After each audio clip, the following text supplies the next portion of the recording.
on a le sourire, bien sûr, parce que déjà les exposants ont le sourire, les industriels ont le sourire. Donc on va dire qu'à mi-salon, on est au-dessus des chiffres, au-dessus de nos attentes. Donc ça, c'est le premier point positif. Pareil, les jeunes sera un enjeu important pour Global Industries. On attend près de 8000 jeunes. Et j'allais dire la petite cerise sur le gâteau, c'est bien sûr le volet politique, qui est toujours un volet compliqué sur un Global Industries. Et on a eu les confirmations d'avoir bien sûr la visite du Premier ministre demain en fin de journée, à partir de 17 h, avec une allocution. Donc on attend des prises de parole, on attend des prises de position surtout sur l'industrie, accompagné de Marc Ferracci qui sera lui toute la journée du jeudi. Donc j'allais dire Global Industries, c'est de la politique, c'est de la densité, c'est des industriels, c'est du business. Et bien sûr, on ne lâche rien et on ne lâche pas nos industriels.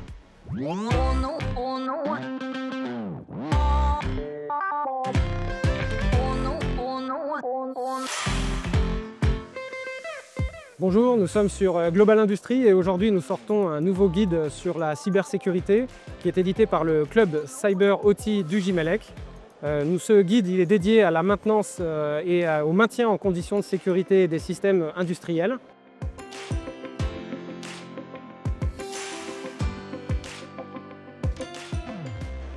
Riche actualité pour le Gimelec cette année au Global Industries. On avait plusieurs événements à fêter. La première chose, c'était le lancement de la version 1 du jeu Industrium à destination des collégiens, des enseignants, pour rendre l'industrie attractive et pour ouvrir le champ des possibles sur les métiers.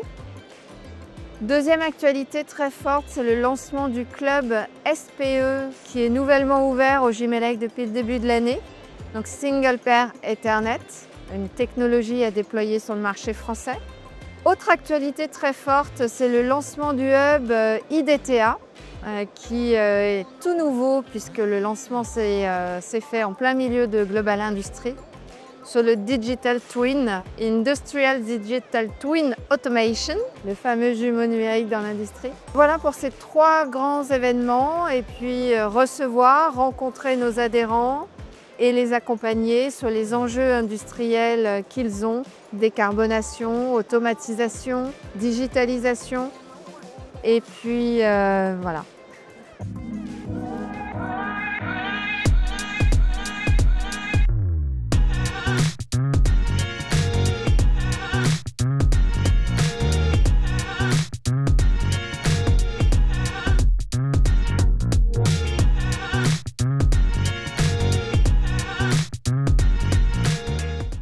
L'idée, c'était de créer un outil pédagogique, mais qui soit surtout ludique et puis qui rende les collégiens actifs de la prise d'information. Donc c'est un jeu de cartes et par le système du hasard de la pioche, on avance pour poser son usine, l'alimenter en énergie, l'équiper avec un data center, des bornes de recharge électrique, etc.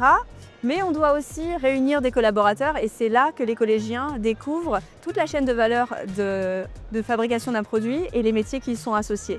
On a la chance d'avoir 4 jeunes avec leurs professeurs qui ont accroché avec le jeu et qui ont décidé de venir en tant que bêta-testeurs jouer à des parties de Industrium directement sur le stand. Bonjour, alors en direct de Global Industries à l'Eurexpo ici à Lyon, on a eu le plaisir de recevoir Marc Ferracci pour pouvoir lui remettre le jeu Industrium. C'est important parce qu'avec le Gimelec, ça fait plusieurs semaines qu'on travaille, d'ailleurs plusieurs mois sur ce sujet. On a besoin de recruter des jeunes. Ce jeu permet effectivement de les familiariser avec le monde de l'industrie et de les attirer parce qu'on a besoin de talents en France dans l'industrie.